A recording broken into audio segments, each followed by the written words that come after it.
नमस्कार दोस्तों, मेरा नाम है पंकज ठाकुर और आपका स्वागत है हमारे आज के इस एपिसोड में। हमारा आज का एपिसोड समर्पित है एक ऐसे कलम के साधक को जिसने भारत के दुख, दर्द, सपनों को शब्दों में अमर कर दिया। हाँ, हम बात कर रहे हैं उपन्यास के सम्राट श्री मुंशी प्रेमचंद जी के बारे में। प्रेमचंद जी सिर्फ लेखक नहीं थे, वे उस युग की आत्मा थे जिन्होंने गोदान के होरी में किसानों का दर्द और कफन में गरीबी और ईदगाह जैसे अपने रचना में मासूमियत को दिखाया, इंसानियत को दिखाया। तो आज उनकी पुण्यतिथि है, तो आज उनकी पुण्यतिथि पर हम एक ऐसे व्यक्ति के साथ बैठे हैं यहाँ पर, एक ऐसे व्यक्ति जो न केवल उनके बहुत गहरे प्रशंसक हैं बल्कि वो उनके गांव तक जाके आए हैं, लम्ही जो कि उनका जन्म स्थान है। तो उनका क्या अनुभव रहा और वो क्या कुछ उनसे प्रेरित हुए, क्या रही उनकी जर्नी, उनसे क्या अनुभव उन्होंने प्राप्त किए और क्या वो सीखे उनसे, उन पर हम बहुत गहरी चर्चा उनके साथ अभी हम करेंगे। तो आइए स्वागत करते हैं इनका। विवेक गुप्ता जी, आपका बहुत बहुत स्वागत है हमारे पॉडकास्ट में। तो आज हम सिर्फ प्रेमचंद जी के लेखन पर नहीं बल्कि उनके जीवन, उनके संघर्ष और भी बहुत सारी चीज़ों पर हम बात करेंगे, क्योंकि प्रेमचंद जी को समझने का मतलब है एक इंसानियत को समझना। तो हमारे कुछ सवाल हैं। सबसे पहला सवाल गुप्ता जी हमारा ये है कि प्रेमचंद जी के यहाँ जब आप लम्ही गांव में पहली बार गए, सबसे पहली बार जब आप गए वहाँ पहुँचे, तो वहाँ का माहौल देख के आपको सबसे पहले क्या महसूस हुआ? हम लम्ही जब गए तो हम ई रिक्शा से गए। 2019 की बात है, फरवरी 2019। और जब हम वहाँ उस गांव में घुसे तो सब्जियों की दुकानें थी, एक आम सा गांव था।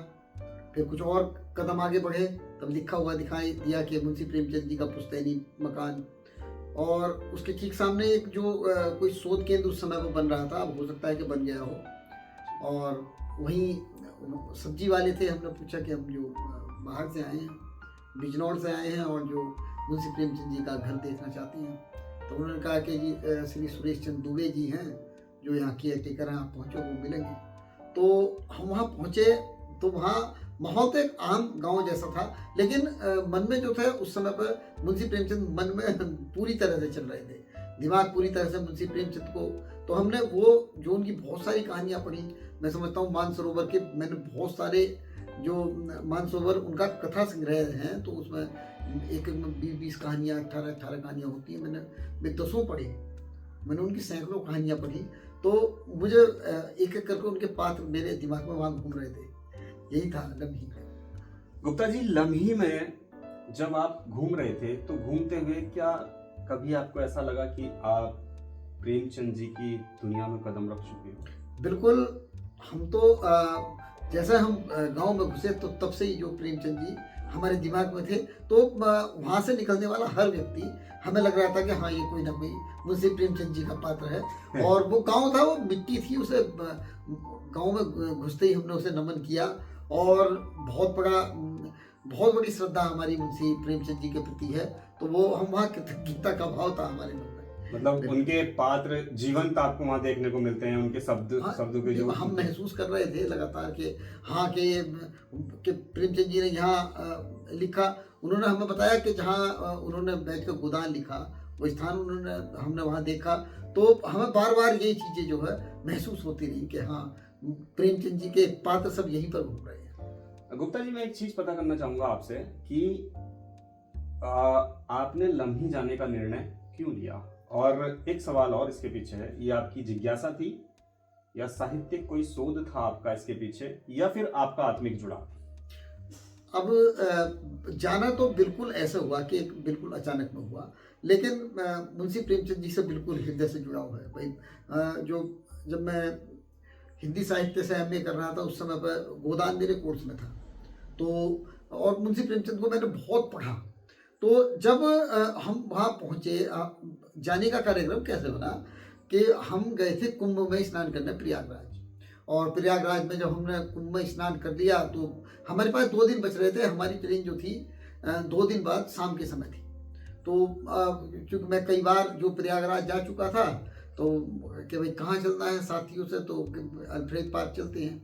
तो वहाँ प्रयागराज से फिर हमने सीधा बनारस जाने का कार्यक्रम बनाया कि काशी विश्वनाथ के दर्शन करेंगे, और हम जो है देर रात वहाँ बनारस पहुँच गए, और सुबह हमने काशी विश्वनाथ के दर्शन किए। हम उसके बाद सारनाथ गए, BHU गए। तो फिर वहीं से मैंने पूछा, जो हमने ई रिक्शा किया हुआ था, उनसे पूछा तो उन्होंने कहा कि हाँ लम्ही नज़दीक ही है, हम ले जाएंगे। तो मेरे साथ संजीव गुप्ता थे, अब वो दिवंगत हो चुके हैं साथी हमारे। तो उनका कोई साहित्य जुड़ाव नहीं था, लेकिन मेरे कारण वो भी मेरे साथ गए, और हम जो लम्ही गए। और रही बात उनके हर चीज़ से हमारा जुड़ाव था। शोध तो हम लगातार करते रहते हैं, छोटे छोटे। हमने आज भी एक समाचार प्रकाशित किया कि हमारे जनपद के पंडित पदम सिंह शर्मा जी से मुंशी प्रेमचंद जी के संपर्क थे, और वो 3 दिन साथ में रहे थे। तो एक आर्टिकल अच्छा। लिखा था, उस पर आधारित एक लेख आज मेरा अखबार में छपा है। गुप्ता जी, क्या उम्र रही होगी आपकी जब सबसे पहली बार प्रेमचंद जी का कोई उपन्यास, कोई पुस्तक आपके हाथ में आया सबसे पहले? देखेगा, मैं समझता हूँ सच है या साथ में उनकी कहानी, एक और अलगू चौधरी की पंच परमेश्वर। तो पहली कहानी तो पंच परमेश्वर पढ़ी, फिर अगली कक्षा में आए तो मंत्र पढ़ी। तो इस तरह से तो कहानियाँ उनकी बड़ी रोचक होती थी। फिर जब हम कक्षा 9 में आए, तब पूस की एक रात, जो ओन ए विंटर्स नाइट के नाम से हमारे अंग्रेजी के पुस्तक में थी। मैं समझता हूँ उनका जो मैंने पहला उपन्यास पढ़ा, वो गबन पढ़ा। गबन वो बहुत शानदार उपन्यास था। मानसरोवर मैंने पढ़ी, और उनकी जो कहानी है गुल्ली डंडा, वो मुझे बहुत पसंद थी। और जो उनकी कहानी ईदगाह है, वो भी कोर्स में थी, तो वो भी हमने कोर्स में पढ़ ली थी। तो उसके अतिरिक्त हमने बहुत नशा कहानी पढ़ी। तो हमने फिर बहुत कुछ पढ़ा। मैं समझता हूँ दर्जन भर से भी ज़्यादा उपन्यास। तो गुप्ता जी, मैं चौथा प्रश्न आपसे ये पूछना चाहूँगा कि जब आप वहाँ गए, उस गांव में आप गए, तो वहाँ के लोग, गांव की सादगी और वहाँ का परिवेश आपके दिल पे क्या असर डाला? नहीं, बिल्कुल वहाँ जो लोग थे बिल्कुल हमारे जैसे ही हैं, बिल्कुल नज़दीक में ही, उत्तर प्रदेश में ही हैं। तो वहाँ काफ़ी सारे लोगों से, मैं समझता हूँ 10-12-15 लोगों से मेरी बात हुई। जब हम वहाँ गए, तब उनका वो पुस्तकालय खुला हुआ नहीं था। तो वहाँ सामने जो शोध संस्थान बन रहा था, तो हम वहाँ पहुँचे। तब वहीं गांव के लोग थे, 1-2 मजदूर थे, वो काम कर रहे थे। तो उन्होंने कहा भाई दुबे जी को का नंबर दिया हमें कि आप इन्हें बुलाइए। तो इस दौरान हमारी उनसे बातचीत हुई कि भाई प्रेमचंद जी के यहाँ। तो क्या गांव के लोगों ने कुछ बताया कि कहाँ से प्रेरणा मिलती थी प्रेमचंद जी को, कैसे वो लिखते थे? उस बारे में तो दुबे जी ने बताया, लेकिन जो गांव के लोग थे वो कहते थे कि भाई कि बड़ा कृतज्ञता का भाव ये है कि अकेले हिंदुस्तान से नहीं, विदेशों से, क्योंकि 30-40 भाषाओं में उनकी जो पुस्तकें हैं, कहानियां हैं, उनका अनुवाद हुआ। तो रूस में हुआ, और तमाम भाषाओं में हुआ। तो पूरी दुनिया के लोग जो है। गुप्ता जी, क्या लम्ही की मिट्टी, लम्ही गांव की मिट्टी, घर का वातावरण आपको प्रेमचंद जी की कहानियों और पात्रों को करीब से समझने में मदद की? जैसे पात्र हैं वहाँ जो पढ़ा होगा आपने, उन पात्रों को आपने कहीं वहाँ ढूंढने की कोशिश की, और मतलब क्या लगा वहाँ जाने के बाद? अब जब हम पुस्तकालय में गए, तो जो पुस्तैनी मकान है वो उस समय पर बंद था। तो शायद जर्जर भी था, तो बहुत पुराना था। 1936 में तो उनका देहावसान हो गया। तो हम जो संग्रहालय बनाया हुआ है, पुस्तकालय वहाँ बनाया हुआ है, तो हम उसमें गए। तो दुबे जी ने बताया कि एक राम जी महतो नाम के व्यक्ति, वो शायद उस समय भी जीवित थे, हो सकता है कि अभी जीवित हों, उनकी प्रेरणा से 2 बैलों की कथा लिखी। अच्छा। हाँ, वो उन्होंने हमें उनका फोटो दिखाया जो उसमें लगा हुआ था। अच्छा। तो उन्होंने बताया कि 2 बैलों की कथा राम जी महतो से प्रेरित थी। अच्छा। और वहाँ पर उनके जो पात्र थे, जो पुस्तकालय है, उसमें एक एक करके नजर आते रहे। अच्छा। जैसे ईदगाह के हामिद का चिमटा वहाँ था। अच्छा। और गुल्ली डंडा का गुल्ली डंडा वहाँ रखा हुआ था। अच्छा। और जो है, और कई सारे पात्र जो वो एकदम वहाँ जो एकदम दिमाग के और आंखों के सामने। मतलब आप ये कहना चाहेंगे कि जो समाज के अंदर घट रहा था, वो कहीं ना कहीं वो शब्दों में अमर हो गया। बिल्कुल, शब्दों में उतार दिया हाँ, उसको। वो शब्दों के साधक थे। जी, शब्दों के साधक थे। तो इस यात्रा के दौरान कोई ऐसा दृश्य या घटना जो आज आपको सबसे ज्यादा याद है या जीवंत है आपके हृदय में? जो मुझे जो दुबे जी थे, उन्होंने जो उनके हुक्का उनका हमें दिखाया। अच्छा। और उनके जो जूते हैं वो भी वहाँ संरक्षित हैं। अच्छा। जो जिनका एक फोटो को लेकर के वे फटे हुए जूते थे, तो वो भी वहाँ संरक्षित है। और उनके बहुत सारी, उनकी टोपी, उनके कपड़े, उनकी छड़ी, तो उनका चश्मा, तो वो बहुत सारी चीज़ें वहाँ संरक्षित हैं। तो वो सब चीज़ें जो आज भी बिल्कुल याद आती हैं, अच्छा महसूस होता है। अच्छा, तो लम्हे की यात्रा के बाद आपकी प्रेमचंद जी के प्रति संवेदनाएं और समझ में कुछ बदलाव या कुछ बढ़ा?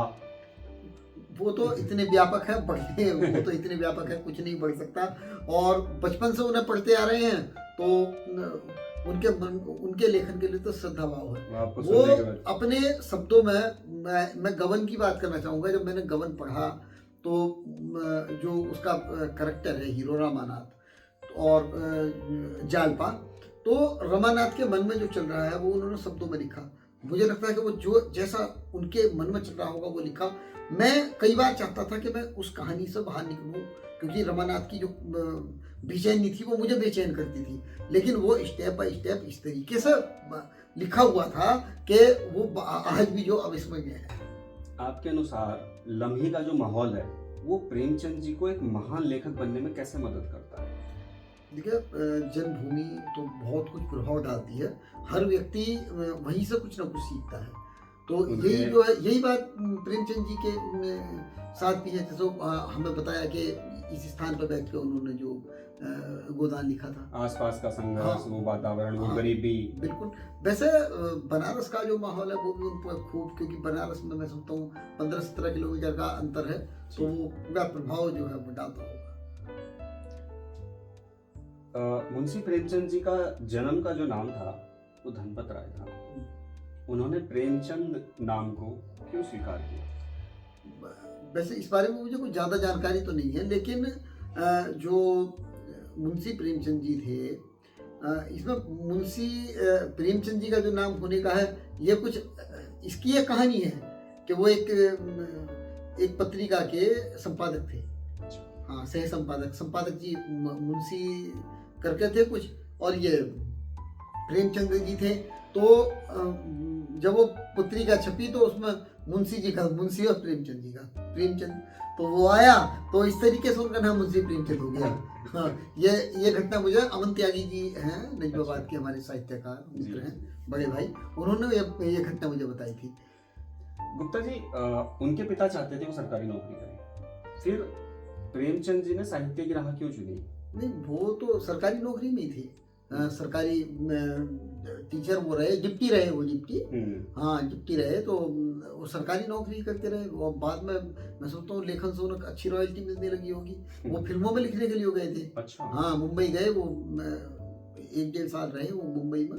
अच्छा। तो जो है वो तो सरकारी नौकरी करते रहे और अंग्रेजी, उसी सरकार के विरुद्ध लिखते रहे, अंग्रेजी सरकार के विरुद्ध। अच्छा, कहीं ना कहीं लगता है कि बचपन और परिवार की कठिनाइयों ने उनके लेखन पर बहुत गहरा प्रभाव डाला। हाँ, बिल्कुल डाला होगा, क्योंकि देखो जो मन में पीड़ा होती है वही कलम के माध्यम से बाहर आती है। मैं यहाँ ओम प्रकाश वाल्मीकि जी का जिक्र करूँगा। जूठन लिखा उन्होंने, तो कहीं ना कहीं उस चीज़ को झेला होगा। तो वही चीज़ है कि कहीं ना कहीं किसी एक ऐसा पुस्तक का दृष्टांत वो बताओगे आप जिसमें लगता हो कि हाँ ये सचित्र वर्णन होता है यहाँ इस चीज को लेकर के? नहीं, उनकी हर एक कहानी जहाँ पे बचपन की, जहाँ बचपन मैं की यहाँ कठिनाइयाँ, नशा एक कहानी है उनकी। अच्छा। वो 2 दोस्तों की कहानी है। तो एक धनवान है, अमीर है, और जो रजवाड़ों से संबंध रखता है, दूसरा गरीब है। तो गरीब वाला जो है वो स्वतंत्रता आंदोलन में भी शामिल है, और उसका काम क्या है, जो गरीब है वो जो अमीरों को हमेशा अपने टारगेट पर रखता है। अच्छा। अब लेकिन मित्रता तो हो सकती है जब पढ़ रहे हैं। तो जब दशहरा की छुट्टी आती है तो दोनों मित्रों में ये होता है कि यार कि चल तू इस बार हमारे साथ चल। तो वो गरीब वाले बंदे को अपने साथ ले जाता है, जो वो राजकुमार था। तो वो रजवाड़ों में ठहरते हैं, तो वो कह देता है कि भाई आप यहाँ मत बताना कि आप जो गरीब आदमी हो नहीं भाव नहीं देंगे। तो ठीक है। तो वे दोनों दोस्त रहते हैं। तो वो जो है, जैसा वो दोस्त नौकरों को धमकाता है, तो वैसे वो जो गरीब वाला भी जो एक्टिंग करता है धमकाने की। तो अंतिम स्थिति ये है कि वो जब उधर से तो वे फर्स्ट क्लास की टिकट पर आए थे, अब इधर से जब दशहरा की छुट्टियां हुई तो टिकट कंफर्म नहीं हो पाया, तो उन्हें जो है थर्ड क्लास में जाना पड़ा। अब जो गरीब वाला भी और अमीर वाला भी दोनों ट्रेन में बैठ गए। लाडली जो हवा नहीं आ रही तो अमीर वाला, जो गरीब वाला है, उसने उठ के एक मजदूर के 3-4 चपत मार दिए कि भाई कि यार हम हैं परेशान है, तू वो कर रहा है। जो अमीर था वो समझा रहा है तो लोग बोले यार ये अमीर जाता है ज़्यादा। तो उन्होंने बताया कि नशा जो है 10-20 दिन रहा उसके साथ, तो उसे उसका धन का नशा आ गया। तो वो थी कहानी, बिल्कुल जो सचित्र लगता है, आज भी दिखाई देता है। बहुत अच्छा, बहुत बढ़िया। प्रेमचंद जी की लेखनी का सबसे बड़ा बल आपको क्या लगता है? भाषा, चरित्र या यथार्थ? उनमें तीनों चीजें हैं भाई। भाषा का अगर हम बात करें तो जैसी भाषा वो प्रयोग करते हैं बिल्कुल आम बोलचाल की भाषा है। बनारस के पास के हैं वो, लेकिन हमें लगता है कि वो बिजनौर या मेरठ या मुरादाबाद की भाषा का प्रयोग कर रहे हैं। तो भाषा और उनकी हर कहानी में यथार्थ है। हर कहानी ऐसी है जो उन्होंने झेला है या जो उन्होंने देखा है, हर कहानी में तो सजीव चित्रण है। कहीं लगता है प्रेमचंद जी की रचनाएं पढ़ने के बाद कि बहुत समय से आगे का वो लिख के गए हैं। हाँ बिल्कुल, बहुत सारी रचनाएं उनकी आज भी प्रासंगिक है। बहुत सारी चीजें जो उन्होंने रूढ़िवादियों के खिलाफ लिखा तो वो आज भी प्रासंगिक है। हाँ उन्होंने लिखा कि काम सबको प्यारा होता है, चांद किसी को प्यारा नहीं होता। तो बहुत जो सब कुछ यथार्थ है। उनका सबसे पसंदीदा उपन्यास या कहानी कौन सी थी और क्यों? मैं इस बारे में तो नहीं, लेकिन मैं समझता हूँ वो तो वही जान सकते हैं। आपका कौन सा है? नहीं, मैं तो गबन को बहुत ज़्यादा पसंद करता हूँ। मैं भी पढ़ लेता हूँ। गबन में बहुत सारे ऐसे टॉपिक हैं जो मैंने जो है उन्हें नोटिस किया, कई बार अपने आर्टिकलों में उन्हें शामिल किया। तो वो उनका जो उनके कई उपन्यास ऐसे हैं, जैसा हम आज भी पंडित पदम सिंह शर्मा जी के उसमें हम चर्चा कर रहे थे। तो उनका जो पहला उपन्यास आया वो उर्दू से हिंदी रूपांतरित था, तो उसे लेकर जो है बड़ी आलोचना हुई। लेकिन पंडित पदम सिंह शर्मा ने उसकी आलोचना जब लिखी तो बड़ी अच्छी सी आलोचना उन्होंने लिखी और बड़े उस पर बताया, और उनका जो वो उपन्यास चल निकला। तो मुंशी प्रेमचंद जी ने पदम सिंह शर्मा जी को धन्यवाद भी कहा था इसके लिए। अच्छा,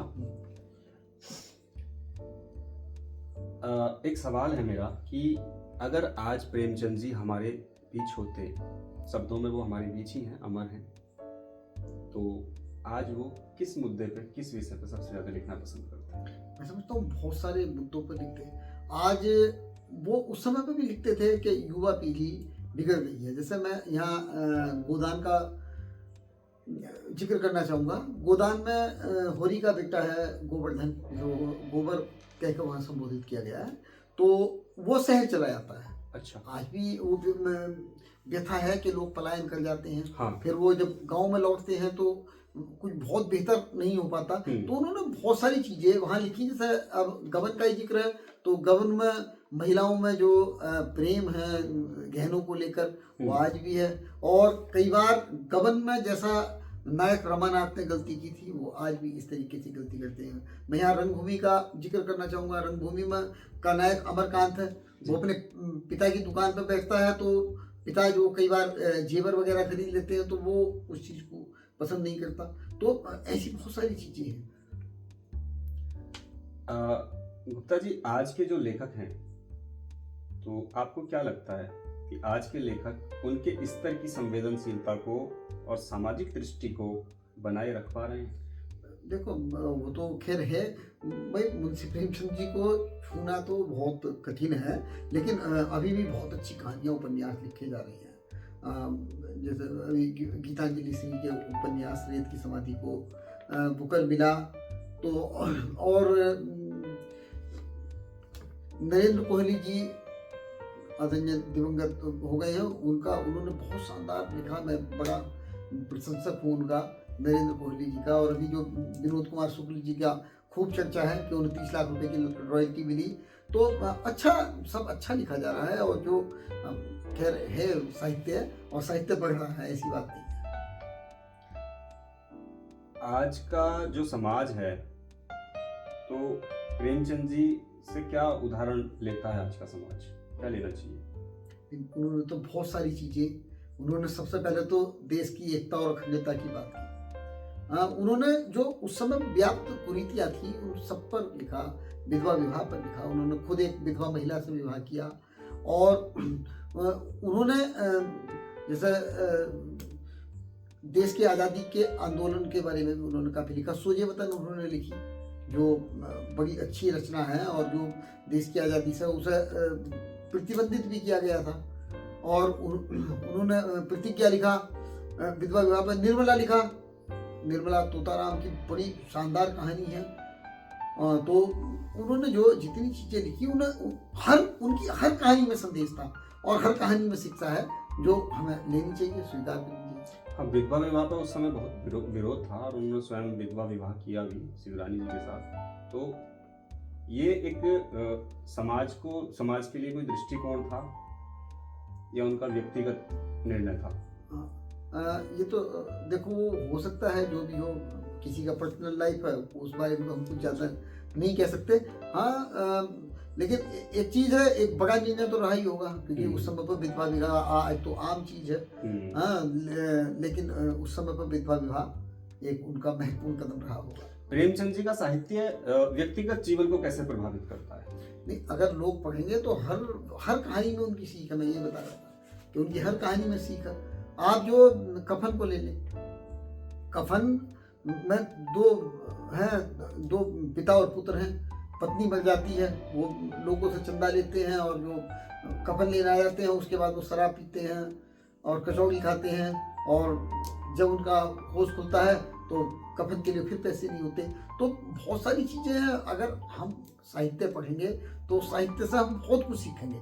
मैं चाहता हूँ कि युवा वर्ग जो साहित्य पढ़े, और जो आप मोबाइल पर रील देखते हैं उससे कोई ज़्यादा बेनिफिट नहीं होगा, लेकिन अगर आप कुछ भी एक कहानी मुंशी प्रेमचंद की पढ़ोगे तो वो बिल्कुल दिल पर प्रभाव डालती है। गुप्ता जी, आप बनारस यात्रा पर गए और कुंभ में नहाने गए थे और उधर फिर आप साहित्य की गंगा में डुबकी लगा के आए लम्ही जाके आए हैं, तो उसका असर शब्दों में बिल्कुल गुप्ता जी बिल्कुल मुझे महसूस हो रहा है आपकी भाषा में और आपके उस व्यक्तित्व में भी। गुप्ता जी, गोदान को अक्सर उनकी सर्वश्रेष्ठ रचना कहा जाता है, ठीक है? आपके अनुसार कौन सी रचना उन्हें सच्चे अर्थों में परिभाषित करती है? कौन सी रचना? उनकी जो है बहुत सारी रचनाएं, मैं समझता हूँ उनकी प्रत्येक रचना कोई ना कोई संदेश देती है। भाई, गोदान में ग्रामीण जीवन और शहरी जीवन साथ साथ चलते हैं जी। गबन में स्वतंत्रता पूर्व का है कि जो नायक है वो देशभक्त थे, क्रांतिकारी थे, उनके विरुद्ध सरकारी गवाह बन जाता है। तो उस चीज का बड़ा सजीव चित्रण उन्होंने किया है। प्रतिज्ञा विधवा विवाह पर केंद्रित है। निर्मला एक महिला की बहुत व्यथा और पीड़ा को दर्शाता है। और रंगभूमि एक बहुत शानदार उपन्यास है जो आज़ादी से पूर्व, मतलब उसमें मित्रता भी है कि एक मित्र दूसरे मित्र की फीस भर देता है। तो बहुत सारी चीज़ें हैं। तो केवल गोदान ही नहीं, उनकी और भी रचनाएं शानदार है। हाँ, गोदान भी जो बहुत संदेश देती है, बड़े छोटे छोटे संदेश हैं गोदान के अंदर, और बड़े उसके जो करेक्टर हैं वो बहुत बेहतरीन है। चाहे वो होरी हो, धनिया हो और वो गोबर हो, सभी का जो सब कहानी पूरी की पूरी जो ऐसे चलती है कि वाकई में लगता है कि हाँ, मेरी खुद की कहानी है। बिल्कुल। गुप्ता जी, प्रेमचंद जी के लेखन में ना संघर्ष एक ऐसा लौटने वाला विषय है जो बार बार लौटा है, संघर्ष। और हर कहानी की अगर हम बात करें, अगर पात्रों की हम बात करें, तो क्या ये उनके अपने व्यक्तिगत जीवन से भी जुड़ा हुआ था? भाई, मैं बता रहा था कि उन्होंने जो देखा वही लिखा। जो आसपास के लोगों का दुख दर्द है, हम भी कई बार क्या होता है कि हमें परेशानी ना हो, लेकिन हमारे पास में अगर किसी को परेशानी है तो हम उस चीज़ को महसूस करते हैं। वही चीज़ जब मानवीय संवेदनाएं होती हैं, तो वही मानवीय संवेदनाएं थी उनके अंदर, तो उन्होंने वही मानवीय संवेदनाएं महसूस की और उन्हें अपने कलम के माध्यम से कागज पर उकेरा। जैसा कि गुप्ता जी, उनकी कहानियों में स्त्री पात्र है, तो उसमें जैसे कोरी की धनिया है या मिस मालती है, तो क्या वो इस समय से आगे की सोच दिखाते हैं? हाँ बिल्कुल। उनके मैं यहाँ जिक्र करना चाहूँगा गबन उपन्यास का। गबन उपन्यास में एक वकील साहब हैं, उनकी पत्नी और जो नायक है रमानाथ, उनकी पत्नी जालपा, वो मित्र हैं। तो एक बार वो वकील साहब से मिलने जाते हैं, तो वकील साहब कहते हैं कि भाई आप म्युनिसिपल बोर्ड में जो महिला अनिवार्य शिक्षा का कानून है वो पास हो रहा है नहीं। तो बोले भाई अभी तो वो अटका हुआ है। तो उन्होंने कहा कि भाई वकील साहब कहते हैं कि भाई वो वकील साहब से कहलवाते हैं, क्योंकि लिख तो प्रेमचंद जी रहे हैं, तो वो कहलवाते हैं कि कोई भी देश की जो समृद्धता है और किसी भी देश की शालीनता का पता इस बात से चलता है कि उस देश की जो महिला शक्ति है वो कितनी शिक्षित है। तो उन्होंने महिला शिक्षा पर उस समय पर जोर दिया। हाँ, तो एक और वहाँ प्रसंग आता है कि वो कहते हैं कि भाई कई बार जो अंग्रेजी महिलाएं हैं उनका चरित्र अच्छा नहीं होता। तो वो कहते हैं कि ऐसी बात नहीं है कि जब उस समय पर हमारा जो समाज इस तरह का नहीं था, तो उसमें वो बताते हैं कि पुरुष और महिला समाज साथ में बैठते हैं, साथ में खाते हैं, नाचते हैं, तो क्या उसमें कामुकता का अंश नाम मात्र का रह जाता है। वो मित्रता हो सकती है, वो उस समय पर बताते हैं। यानी कि मैं समझता हूँ अब से 100 साल पहले कि अगर कोई स्त्री और पुरुष चाहे तो वो केवल दैहिक संबंध से अलग सच्चे मित्र भी हो सकते हैं, जैसे 2 पुरुष या 2 महिलाएं हो जाती हैं। कैसे देखते हैं एक समाज सुधारक के रूप में या एक साहित्यकार के रूप में? वो तो खैर महान साहित्यकार थे और उन्होंने साहित्य के माध्यम से समाज को सुधारने का प्रयास किया। तो उनकी हर रचना में समाज सुधार की बात है। वो साहित्य के माध्यम से समाज सुधारक रहे। भारत की मिट्टी में भारत की मिट्टी की आत्मा को जगाने का काम हाँ, भारत की मिट्टी के आत्मा को जगाने का काम उनके शब्दों ने किया। जो आज प्रेमचंद जी ने जो साहित्य को समाज सुधार का माध्यम बनाया था उस समय, तो क्या आज के जो लेखक हैं जिम्मेदारी निभा रहे हैं? हाँ क्यों नहीं, बिल्कुल कहा जाता है भाई साहित्य जो है समाज का दर्पण होता है। हाँ, आज भी जो है बहुत सारे में जैसे मैं कवि विनीत चौहान जी का नाम लूँगा, वो आज भी कारगिल में जाकर पढ़ है, तो वो जो पढ़ते हैं वो दिल पर प्रभाव डालता है। परवीन शुक्ल जी हैं, वो उन्होंने भीष्म प्रतिज्ञा लिखी है। अच्छा। तो वो शानदार उनकी कविता है और जो बड़ी देश दुनिया में प्रसिद्ध है। इसी तरह से जो अच्छी रचनाएं लिखी जा रही हैं, आप कुंवर बेचैन जी को पढ़ना, बहुत सुंदर उन्होंने लिखा। उन्होंने अपने समय की गरीबी, जाति और शोषण को बेबाकी से लिखा। क्या आज के भारत में भी वो मुद्दे उतने प्रासंगिक हैं? हाँ बिल्कुल प्रासंगिक है। मैं अभी जिक्र कर रहा था ओम प्रकाश वाल्मीकि, हमारे पड़ोस के जिले मुजफ्फरनगर के थे। तो उन्होंने जो है बहुत कुछ ऐसी चीज़ें लिखी जो उन्होंने छीनी। अभी कुछ समय पहले जो ठाकुर का कुआ की चर्चा हुई थी, तो कहीं ना कहीं उनके अंतर मन की टीस थी। हालांकि समाज में आप किसी व्यक्ति को आक्षेपित नहीं कर सकते, पूरे समाज को आक्षेपित नहीं कर सकते अगर कोई एक व्यक्ति गलत है, लेकिन साहित्य वही दिखाता है जो देखता है। प्रेमचंद जी की हिंदी और उर्दू दोनों पे बहुत अच्छी पकड़ थी। तो भाषाओं पे अलग अलग पकड़ होने से क्या उनके लेखन को अलग गहराई मिली? हाँ बिल्कुल। उन्होंने जो अभी जब आप बता रहे थे मुंशी प्रेमचंद के नाम पर हम चर्चा कर रहे थे, तो उनकी जो पहली कहानी थी वो नवाब राय के नाम से छपी। हाँ, तो वो उन्होंने उर्दू में लिखा शुरू में। और जो उनका जो पहला उपन्यास आया जिसकी हम अभी चर्चा कर रहे थे, पंडित पद्म सिंह शर्मा जी की चर्चा कर रहे थे, तो वो उर्दू से अनुवादित था।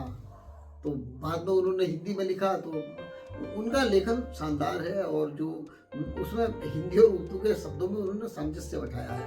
उन्होंने ऐसी भाषा को माध्यम बनाया जो हर वर्ग पढ़े, हर वर्ग समझे। कौन सा पात्र या दृश्य आज भी आपकी स्मृति में सबसे ज्यादा जीवंत है? डॉक्टर चड्ढा मंत्र कहानी का, वो कहानी हम सब ने पढ़ी है कि डॉक्टर चड्ढा प्रसिद्ध डॉक्टर हैं और उनके पास एक बच्चा लेकर आता है बंदा, लेकिन वो उसे नहीं देखते। क्यों? कि केवल उन्हें खेलना जा रहा था। लेकिन एक समय ऐसा आता है कि उनके बेटे को सांप काट लेता है तो वो बूढ़ा काम आता है। तो वो कहानी आज भी संदेश देती है कि कोई छोटा बड़ा नहीं है, हाथी वाले का दांती वाले से कभी भी काम पड़ सकता है। तो वो आज के युवा को प्रेमचंद जी को क्यों पढ़ना चाहिए? डिजिटल युग है आज का, और डिजिटल युग में भी क्या सहायक हो सकते हैं प्रेमचंद जी आज? प्रेमचंद को अगर पढ़ेंगे तो वो हर रूप में सहायक है। वो अगर आप आज भी, मैं समझता हूँ आज के बच्चों ने ईदगाह नहीं पढ़ी होगी। अगर आप पढ़ोगे ईदगाह में केवल हामिद का चिमटा नहीं है, उसमें बहुत सारे ऐसे करेक्टर हैं जो और बहुत सारे खिलौने लेकर आते हैं। जैसे एक पुलिस वाले लेकर आते हैं मिट्टी के, उसमें उन्होंने बताया है कि पुलिस वाला गिर गया मिट्टी का और टूट गया। और कई सारे हैं कि शेर लेकर आए हैं, मिट्टी का शेर टूट गया। तो उन्होंने बहुत सारी चीज़ें हैं, अगर आप उन्हें पढ़ोगे, कहीं भी आप पढ़ोगे तो जैसे मैं अभी नशा की चर्चा कर रहा था, तो नशा ऐसी कहानी है कि अगर आप पढ़ोगे तो आपको महसूस होगा कि आपके अंदर कभी भी जो तलखी आ सकती है, कभी भी आपके दिमाग में जो जरा सी सुविधा मिली तो वो सुविधा आपके मन पर चढ़कर बोल सकती है। तो उससे हमें कैसे बचना है, वही तो प्रेमचंद जी की कहानियाँ बताती हैं। प्रेमचंद जी का जो साहित्य है वो केवल अतीत का हिस्सा समझते हैं या फिर समाज को की दिशा तय कर सकता है, अगर आने वाले समय में हम बात करें तो? अगर देखो, वैसे तो हर कोर्स में, चाहे अगर कोई इंग्लिश मीडियम भी है तो इंग्लिश मीडियम में भी प्रेमचंद की कहानियों को स्थान दिया गया है। तो हर कोई कहीं ना कहीं पढ़ता है, और उनका साहित्य तो उस समय से लेकर आज तक समाज को दिशा ही दिखा रहा है। समाज को दिशा दिखा रहा है, तो उनका अगर साहित्य पढ़ा जाए, मतलब अगर हम जाए, अब मैं समझता हूँ कि छोटी छोटी रील आप ही बनाओ, कि छोटी छोटी रील बना दो उनकी कहानियों की, कि जो 1-1.5 मिनट में 90 सेकंड में आप जो आराम के साथ उनकी नशा है, गुल्ली डंडा है, वो सब 90 सेकंड में आप समेट सकते हो।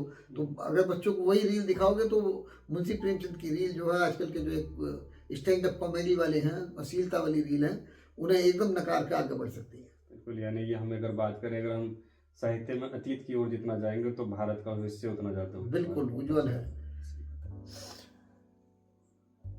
गुप्ता जी, मेरा एक सवाल आपसे कि अगर आज आप प्रेमचंद जी से मिलते हैं तो कौन सा एक ऐसा सवाल है जो आप उनसे करते हैं? सवाल तो वैसे बहुत सारे जो उनसे पूछे 3 सवाल, चलो आप मुझे बताओ। हाँ। 3 वो कौन से मुख्य सवाल थे जो आप करते हैं? नहीं, पहला सवाल मैं उनसे ये पूछता कि जो उनका लेखन है वो हमेशा समाज को जोड़ने वाला रहा है, और आज जो है, वैसे उस समय पर ना होंगे तो उस समय पर भी मैं उनसे पूछता कि जो एक प्रोपगेंडा लेखक आ गए हैं, जो पक्ष विपक्ष के लेखक हो गए हैं, उनसे कैसे बचा जाए। हाँ, बड़ा जो तो मेरा मानना था कि वो मैं उत्तर भी समझता हूँ कि वे कहते कि भाई जरूर कि वे लोग जो है साहित्य और समाज को धोखा ही देते हैं, जो प्रोपगेंडा चलाते हैं, जो एक वर्ग को रिप्रेजेंट करते हैं बस। ये सवाल बिल्कुल बहुत वजन है इस सवाल के अंदर। गुप्ता जी, मैं आपसे पूछना चाहूंगा, व्यक्तिगत रूप से आपने उनके साहित्य से क्या सीखा अपने जीवन में? नहीं, हमने तो बहुत कुछ सीखा। मैं क्या था कि मैं जो भी किताब पढ़ता था उसमें, उस किताब में बहुत सारी चीज़ें थी, उन्हें मैं अंडर मार्क कर देता था। अच्छा। उसके बाद में उन्हें पढ़ता था 10-10 बार, 15-15 बार। तो जो हमारी लेखनी में धार आई वो भी उनकी वजह से आई, और जो हमने बहुत कुछ सीखा। और कोई भी व्यक्ति हो, वो खूब जब उन्हें पढ़ेगा तो वो उनकी हर लाइन में, हर कहानी से कुछ ना कुछ सीख लेगा, कुछ ना कुछ सीख लेगा। गुप्ता जी, मैंने सुना है, मैं लम्ही गया तो नहीं हूँ, लेकिन मैंने सुना है कि प्रेमचंद जी बहुत सादगी भरा जीवन जीते थे। सादगी भरा भोजन भी करते थे, सादगी भरा, और सादगी भरा उनका जीवन था। और मैंने 1-2 जगह कहानी में भी ऐसा पढ़ा है कि कुछ लोग अगर उनके सामने व्यंजन लेके आते थे और वो उम्मीद भी रखते थे कि वो प्रेमचंद जी से अगर मिलने जा रहे हैं तो कई प्रकार के व्यंजन प्रेमचंद जी उनके सामने रखें, लेकिन प्रेमचंद जी सिर्फ चाय लेके आते थे उनके सामने। और उनका मानना ये था कि भाई भोजन में दिखावा नहीं होना चाहिए, एक संतुष्टि होनी चाहिए इंसान को। तो इस चीज़ को कैसे देखते हो आप कि एक इतने बड़े उपन्यास के सम्राट और एक बहुत ही समाज, मतलब धरती से जुड़ा हुआ उनका व्यक्तित्व और उनकी सोच, इसे कैसे देखते हो आप? उनकी जो उठा बैठ थी वो जयशंकर प्रसाद जी के साथ थी। जयशंकर प्रसाद तो बहुत मतलब धनाढ्य परिवार से आते थे। जी। लेकिन उनकी जो शादी है उसे लेकर तो खूब चर्चा हुई। उनका एक फोटो जो है खींचा गया तो उसमें उनके जूते फटे हुए हैं। तो उस पर कई बार जो किसी बड़े लेखक ने उस पर व्यंग भी किया था। तो लेकिन वो ये तो अपना ही है कि सादा जीवन उच्च विचार, तो हाँ उसी चीज पर वो कायम रहे।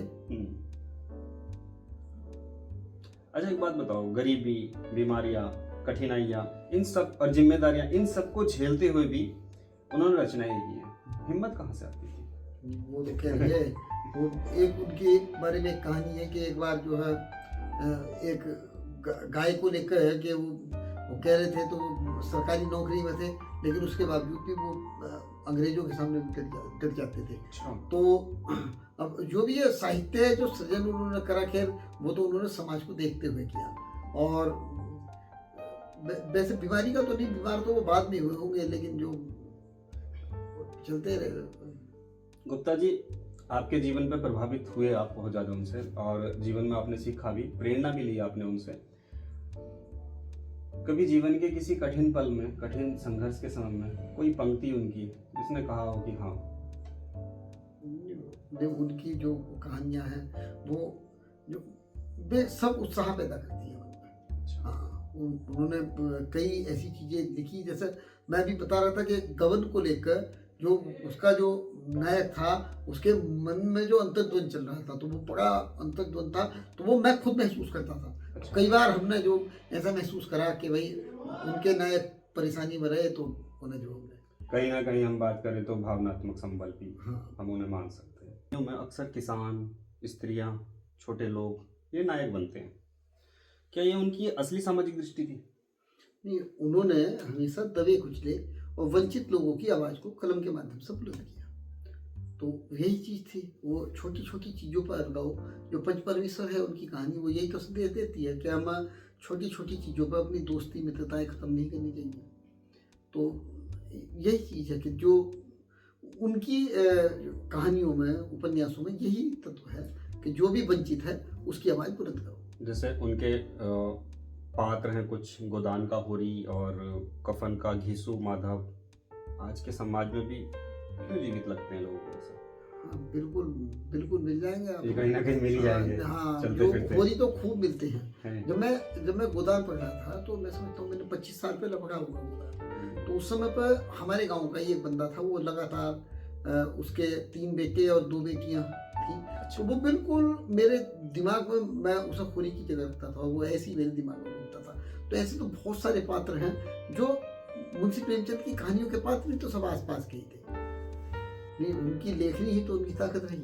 उन्होंने अपनी लेखनी की ताकत से ही तो सब कुछ, परिवर्तन की जो बात उन्होंने कही है वो लेखनी की ताकत से ही। उन्होंने अंग्रेजी शासन के समय पे भी, और जो अंग्रेजी शासन का समय था उस दौर में भी भारतीय समाज की सच्चाई लिखने की हिम्मत की। हाँ, कैसे?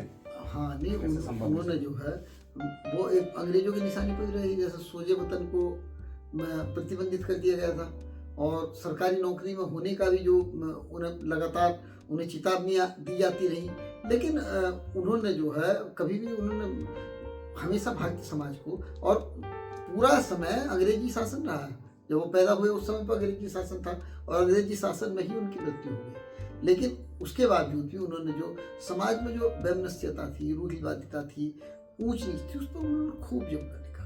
तो क्या हम आज कह सकते हैं कि प्रेमचंद जी यथार्थ और आदर्श के सेतु हैं जो दोनों को जोड़ते हैं? हाँ बिल्कुल, आदर्श और यथार्थ के दोनों के सेतु ही है। सेतु क्या कि वो सागर है, और वो तो जो वाकई में जो है वो तो हर चीज को इस तरह से जोड़ कर चलते हैं कि सामंजस्य बिठाते हैं। हर उन्होंने ऊंचाई नीचाई में सामंजस्य बिठाने का प्रयास किया, अमीर गरीब में सामंजस्य बिठाने का प्रयास किया कि वैमनस्यता समाप्त हो। प्रेमचंद जी की कहानियों में जो महिलाएं हैं वो कमजोर नहीं है, बल्कि परिस्थितियों से लड़ने वाली दिखाई देती हैं। बिल्कुल। तो कहीं ना कहीं क्या ये उनकी अपनी पत्नी की प्रेरणा थी? ऐसा हो सकता है कि उनकी अपनी पत्नी की प्रेरणा हो। जैसे यहाँ मैं लेना चाहूँगा कि होरी की पत्नी थी धनिया, वो लगातार उसके साथ खड़ी रही, जुड़ी रही, और अंतिम समय में भी जब लगा कि उसके प्राण पखेरु हो जाएंगे, तब उसने जो है वहाँ मौजूद पंडित जी के हाथ में जो भी मजदूरी के पैसे से देख कर कहता कि भाई इसे गोदान मान लो, तो वो वाकई में जो मजबूत है। प्रतिज्ञा की जो नायिका है वो भी मजबूत है, रंगभूमि की नायिका भी मजबूत है, और गबन की जालपा जो है वो तो इतनी मजबूत है कि वो एक बार गहनों की प्रेमी है, लेकिन जब उसे पता चलता है कि पति को दिक्कत है तो वो उन गहनों को बेचने में भी गुरेज नहीं करती। अगर आज प्रेमचंद जी होते तो किस विषय पे ज़्यादा लिखते? राजनीति पे, धर्म पे, तकनीक पे, या बदलता समाज? मैं कल एक आर्टिकल लिखा मुंशी प्रेमचंद जी पर, तो पंडित पदम सिंह शर्मा जी के साथ उनके संबंधों को लेकर था। तो उसमें मुंशी प्रेमचंद जी ने लिखा कि जब वो पंडित जी से मिलते थे तो धर्म के बारे में बात करते थे। तो जैसे धर्म के बारे में उनकी बात हुई तो पंडित जी का अपना एक स्टैंड था। अच्छा। तो वो भले ही सहमत रहते हूँ, लेकिन मैं तो मानता हूँ कि मुंशी प्रेमचंद जी आज भी जोड़ने वाली बात लिखते, तोड़ने वाली बात नहीं लिखते, और वो देश और समाज को आगे ले जाने की बात लिखते, समाज को पीछे करने की बात नहीं लिखते। तो क्या गुप्ता जी हम कह सकते हैं कि वो प्रेमचंद जी एक मनोवैज्ञानिक इतिहासकार थे? जो बिल्कुल, वो मनोवैज्ञानिक तो वो थे, वो उनका सीधा असर दिमाग पर होता है और वो समझा देते हैं अपने शब्दों से। वो उनके शब्द इतने सटीक होते हैं कि आपके जो बिल्कुल स्टेप बाय स्टेप आप जो हो उनमें घुसते हो और उनमें ही मिलते चले जाते हो। आप उनसे बाहर निकलने की कोशिश करोगे, लेकिन मुंशी प्रेमचंद के शब्दों से बाहर नहीं आ पाते। उनकी कहानियाँ इस तरह से लिखी हुई हैं। उनकी रचनाओं में हमेशा एक आशा बची होती है, आशा बची होती है, चाहे हालात कितने भी कठोर हों। हाँ, बिल्कुल। एक आशा उनकी हर कहानी के अंदर है, हाँ, कहीं ना कहीं की, हाँ ठीक है। और एक अदृश्य करुणा भी मेरे ख्याल से कहीं ना कहीं उनकी छिपी होती है, जो पाठक को भीतर तक हिला देती है। तो आज का जो लेखक हैं जितने भी हैं, तो प्रेमचंद जी जैसी सामाजिक जिम्मेदारी और संवेदनशीलता बहुत कम देखने को अब मिलती है। तो इसका कारण क्या है?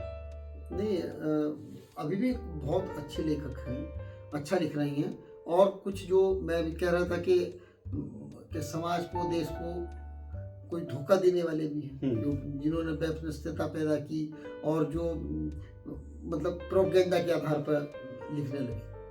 ठीक। हमें मुंशी प्रेमचंद जी की कुछ, अगर मैं आपसे कहना चाहूँ कि आप मुझे 3 से 5 किताबों के बारे में बताएं जो आपके जीवन पर बहुत गहरा असर डालती हैं और जिन्हें आप समाज को भी रिकमेंड करना चाहेंगे, एक युवा वर्ग को रिकमेंड करना चाहेंगे। आज के समाज बहुत ज़्यादा एंजाइटी का शिकार है, डिप्रेशन का शिकार है, तनावग्रस्त है कहीं ना कहीं, बहुत छोटी छोटी चीज़ों को लेकर के। और जैसा कि आपने बताया कि एक आशा बची है उनमें, करुणा है और एक हिम्मत है एक लड़ने की हर परिस्थिति से। तो कौन सी वो 4-5 पुस्तकें आप बताएंगे उनकी? उन्होंने एक पुस्तक में लिखा कि कोई भी बंदा है जो उपन्यास लिखता है, रचना करता है, तो जैसे वो रचना करते थे तो उन्होंने लिखा कि हमारे सामने एक बड़ी चुनौती होती है कि हम अपने जो कैरेक्टर हैं उनके नाम क्या रखें। तो वो जैसे रंगभूमि है तो उसमें अमरकांत नाम रखते हैं, और जो गबन है उसमें रमानाथ नाम रखते हैं, और तो इस तरह से चड्ढा साहब हैं मंत्र के, तो जुम्मन शेख हैं, तो वो कहते हैं कि मैं अच्छे नाम रखता हूँ क्योंकि हमारे नायक अच्छे होने चाहिए, अच्छे नाम होने चाहिए। तो और रही बात उनकी पुस्तकों की, तो देखो उनकी हर पुस्तक पढ़ने लायक है। उनकी मानसरोवर में कई छोटी छोटी कहानियाँ हैं, किसी फौजी की कहानी है, किसी घर से भागे हुए बच्चे की कहानी है। तो अब नमक का दरोगा हम सबने पढ़ी के कितनी कर्तव्य परायणता वो दिखाते हैं। अगर हम उपन्यास की बात करें तो मैं समझता हूँ गबन बहुत अच्छा उपन्यास है, और गोदान और कर्मभूमि, रंगभूमि, प्रतिज्ञा, ये सभी बेहतरीन हैं। वरदान और निर्मला महिला सशक्तिकरण पर है, तो ये सभी है। और मानसरोवर आप पढ़ो तो मानसरोवर के तो अंक जितने आप पढ़ते जाओगे, एक बार अगर आप कहानी पढ़नी शुरू करोगे तो फिर वो पढ़ते ही जाओ। गुप्ता जी, क्या आपको लगता है कि प्रेमचंद जी का जो सपना है एक न्यायपूर्ण और संवेदनशील समाज, वो आज अधूरा है या पूरा हो रहा है या अधूरा है या? देखो, पूरी तरह तो कोई संतुष्ट नहीं हो सकता, लेकिन आज जो भारत अच्छी राह पर है और जो न्यायपालिका में विश्वास बना लोगों का और लोकतंत्र है, तो उनका सपना कहीं ना कहीं पूरा हुआ है। अच्छा, अब हम इस पॉडकास्ट का समापन करते हैं एक और आखिरी सवाल के साथ।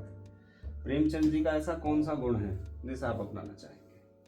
उनका तो भाई, उनके वो तो क्या इस पर प्रदत्त होता है, जो भी चीज़ हो इस पर प्रदत्त होता है, और उनके जो बहुत सारी चीज़ें उनमें थी, तो भाई इस पर हमें भी जो उनकी तरह जैसा उनकी लेखनी में बल दिया, ऐसे बल हम चाहते हैं कि हमारी लेखनी में भी ऐसे बल रहे और हम भी समाज के मुद्दों को उठाएं और समाज के लिए कुछ कर पाए। बहुत बहुत धन्यवाद विवेक गुप्ता जी आपका। आपने बहुत इतना बहुत अच्छा अभी आपने हमारे साथ ये साझा किया जो लोगों तक हम पहुंचाने की कोशिश कर रहे हैं। एक उपन्यास के सम्राट मुंशी प्रेमचंद जी जो भारत की जीवित आत्मा हैं, उनके विषय में लोगों तक पहुंचाने का, और आप बहुत सराहनीय कार्य कर रहे हैं कि आपने इन सभी चीज़ों को संजो के रखा है। आज के इस डिजिटल युग में भी आप वहाँ तक गए, लम्ही तक गए, इन सारी यादों को आप संजो के लेके आए और हमने इन दर्शकों तक पहुँचाया। तो सभी लोग इस एपिसोड को जरूर देखें। आपका बहुत बहुत धन्यवाद। बहुत बहुत धन्यवाद।